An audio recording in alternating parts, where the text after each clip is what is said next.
The following program is rated PG.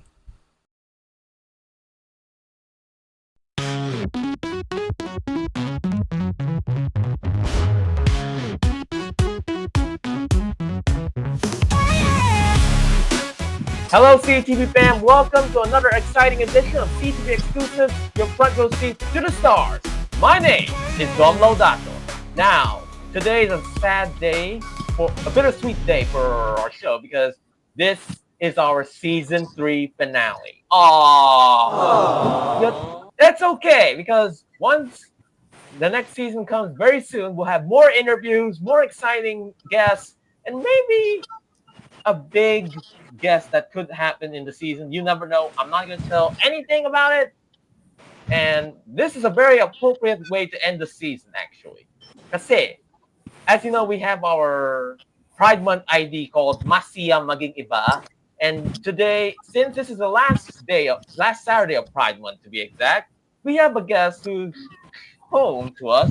They're ready to break barriers because they are the first mixed gender P-pop group in the Philippines. And take note ha, taga Cavite sila.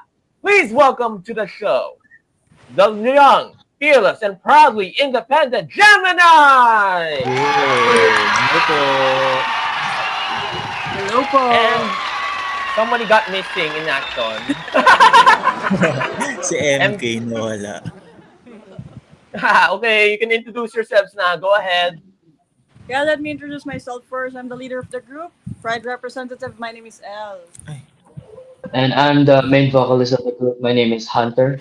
Hi everyone, my name is Ian. I'm the visual and lead rapper of the group. Hello, what's up? My name is Sam K and I'm the main rapper for our group. Hello everyone, my name is Tani. I'm the youngest and the main dancer of Gemini. Yes, nakaka-excite na. So bago tayo tumuloy, before we dive in, tomorrow, ang kanilang debut, just so you know. Nakatulog na ba kayo? Be honest. Nakatulog naman po kahit papaano. I Sakto. don't think of my tulog. Sana Yung mga panggabi wala pang tulog. Yes, sana okay kayo diyan. So, all right. Anyway, so, paki-share niyo naman sa amin ang yung kwento behind yung formation ng grupo. Ano ba nag-brought you together bilang, as you know already, isang mixed K-pop group? Yung ano po niyan, ang mag-introduce niyan si Hunter. Ako. Hindi yung name ka eh. Sige, mag-start tayo sa name.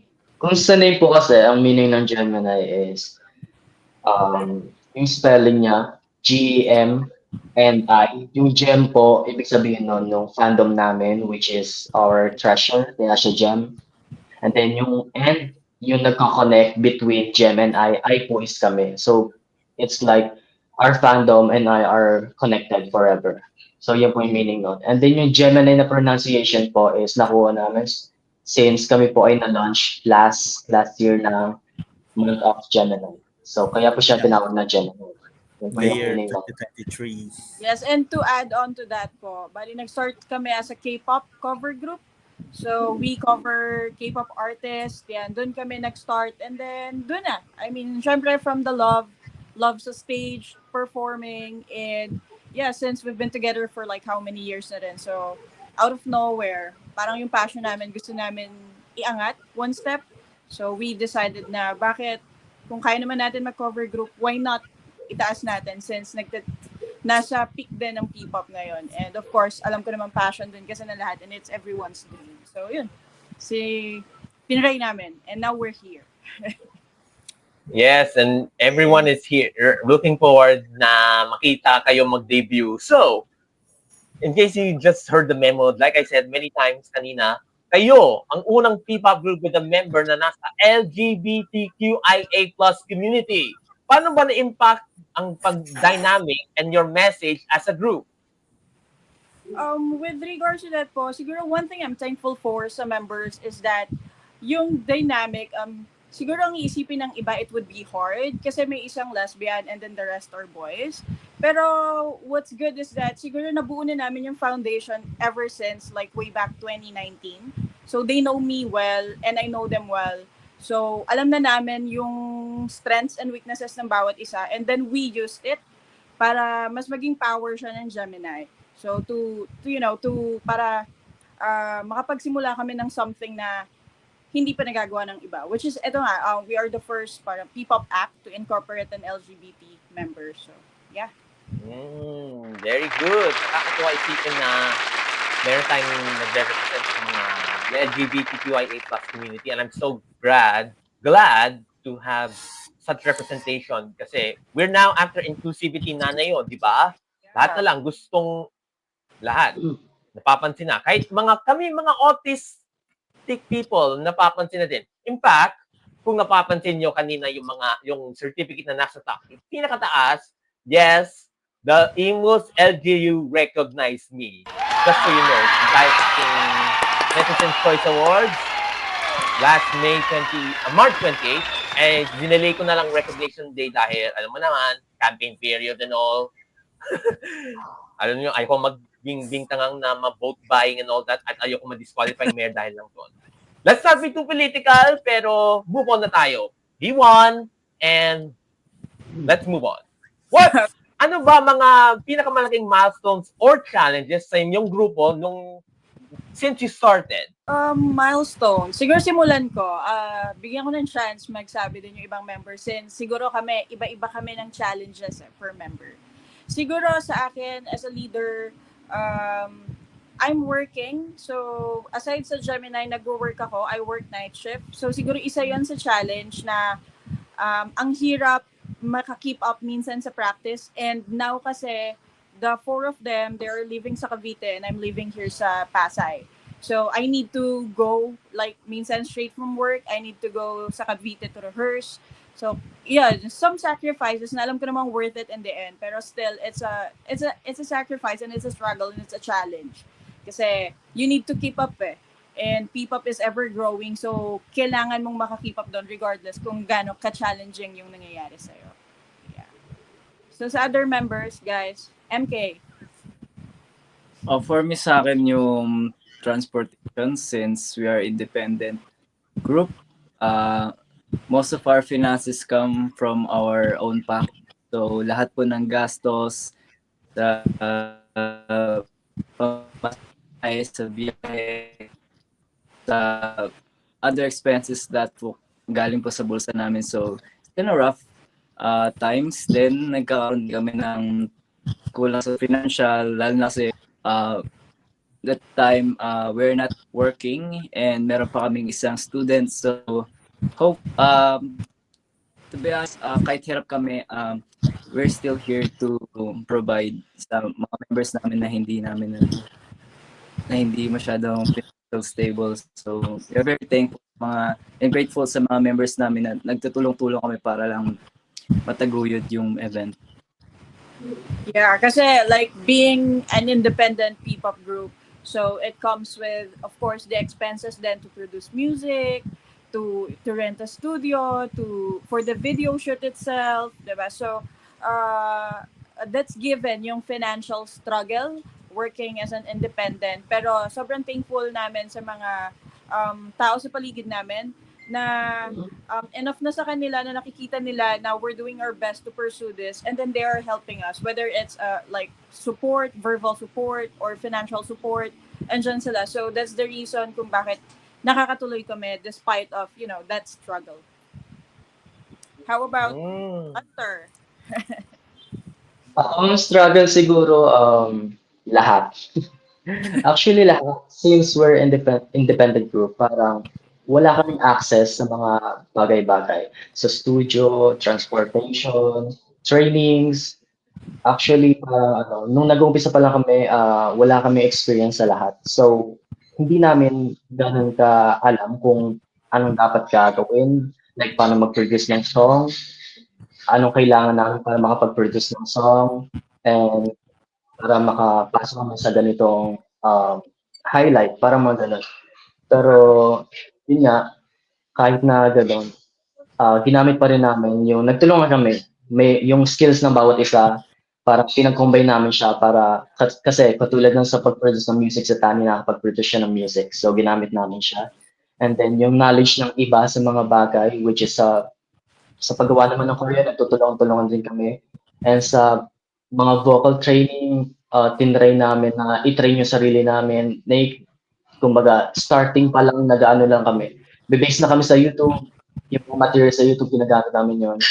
Then, yun yung pinakamalaking struggle sa amin as independent group kasi budget, training, access sa mga bagay, yun yung pinakahirap kami. Pero now, masasabi ko ngayon na ang laki ng improvement ng group namin.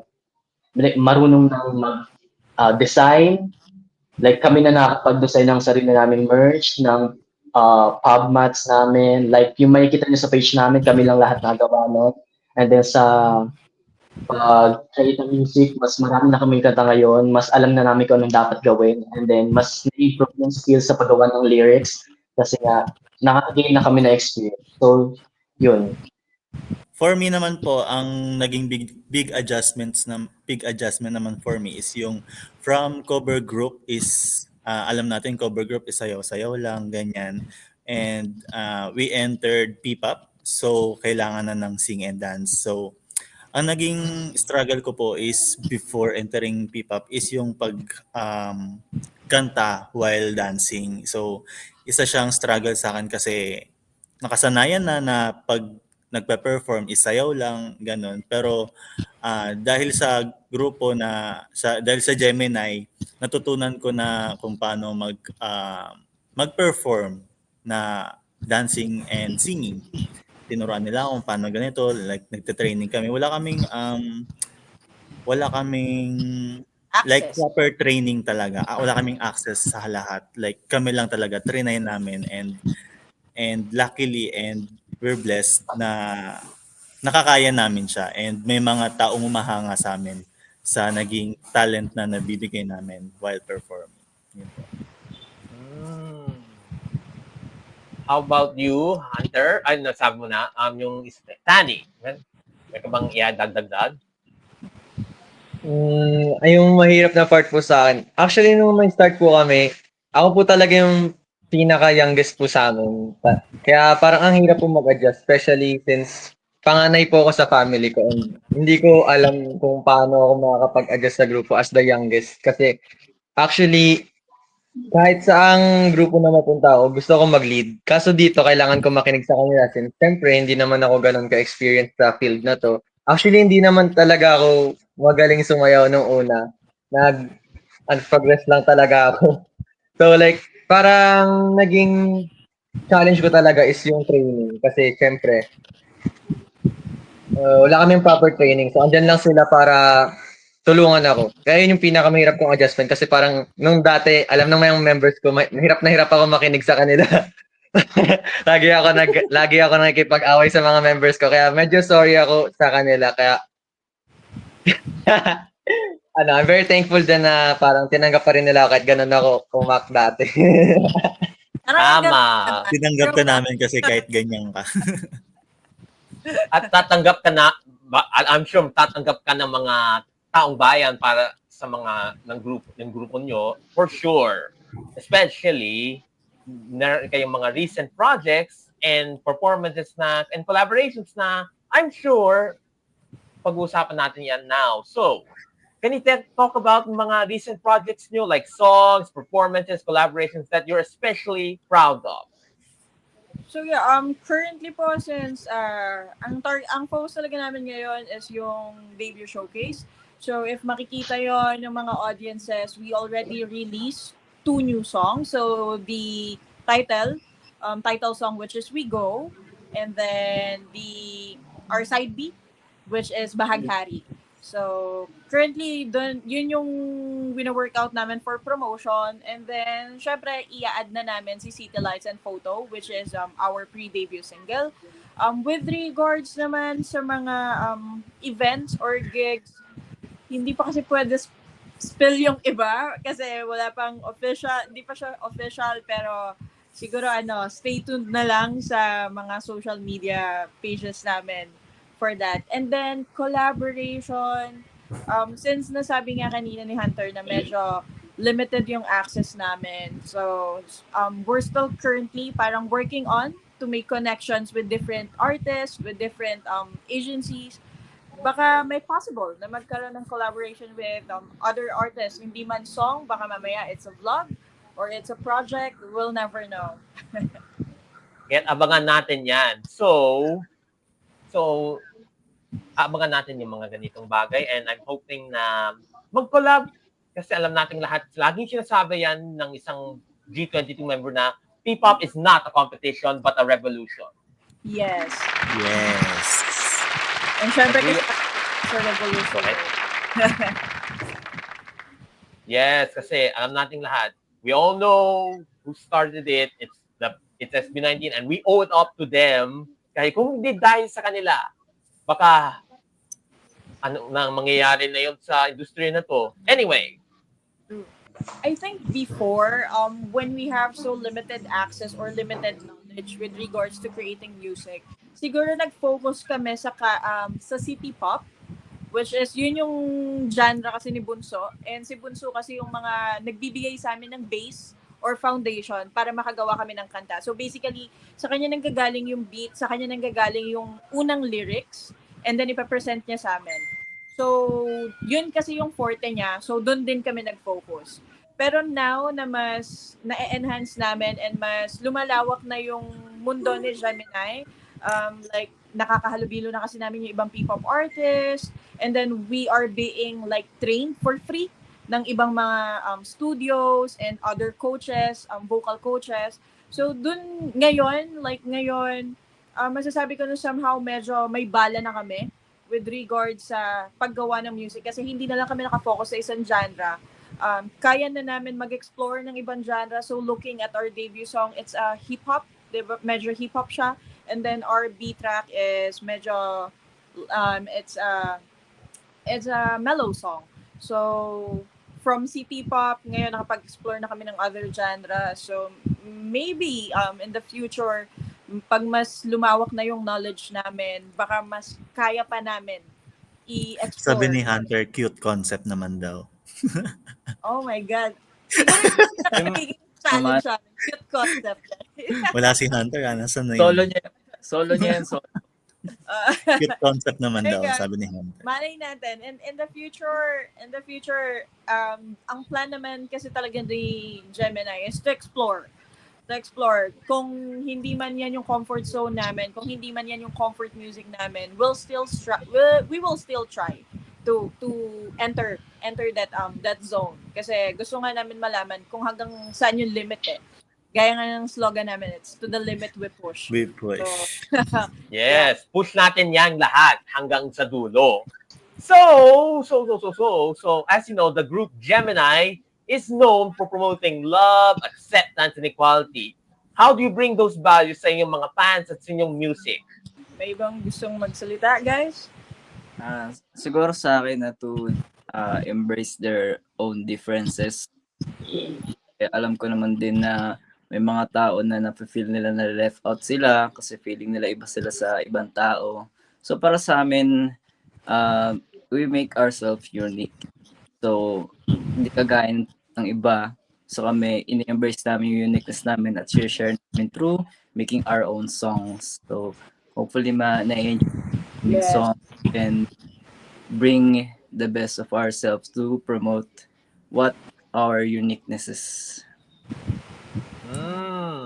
Kaya't nga nakakatuwa isipin na nung na-conceptualize namin yung station ID namin na Masya Maging Iba for Pride Month, akala ko nga it's just a simple message at promotion sa city, pero yung pala, it has a deeper meaning to me. Kaya nakakatuwa isipin na as someone na single pa rin, as you know, but still working out on whatever happens. But akalain mo din, maraming mangyayari sa akin. I mean, hindi siya dapat maging hindrance eh. If you feel different, if you feel unique, parang you should use it as your power. Kumbaga, it doesn't make you different. It's just that iba lang yung perspective mo, iba yung gusto mo compared sa mas nakararami.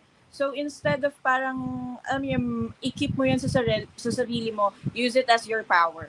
Yes. So yung ginawa namin, katulad ng second pre-debut single namin, which is yung Photo, Phantom of the Opera, So it's about parang having your own time, parang to say what you want. Kumbaga, hindi ka pwedeng diktahan ng tao kung kailan mo gustong sabihin yung nararamdaman mo.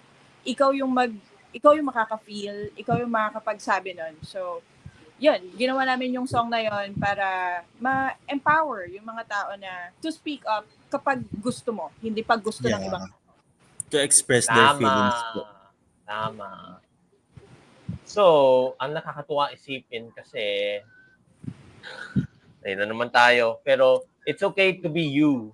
It's okay.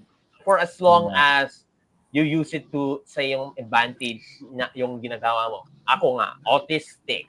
Pero lumalaban pa rin hanggang dulo. Kita mo naman ang nangyari sa akin. Almost 8,000 subscribers ang CTV, believe it or not. Almost 8,000, man! It should not stop us. Yeah. It makes you powerful. Kung sino ka man. Tama. Powerful like Superman. Yeah. Ito pa. Tama. So, At saka ito, may pagmamalaki mo siya kahit kanino. Kasi yes. ikaw yun. Wala kang katulad. Tama. So, ito na. Anong ang isang moment or memory from your journey so far that really stood out? Ang hirap. Ano nga ba? For me siguro po, pinaka nag-stood out po sa akin is yung first TV show na nag-guest kami, which is pwede po ba banggitin if ever? Of course, no problem. Okay lang sa amin yon. Okay lang naman po. Sa GTV Dapat Alam Mo, which is yun po yung pinaka Yung kay Kuya Kim. Yung kay Kuya Kim. Yeah, yes po. Yun po.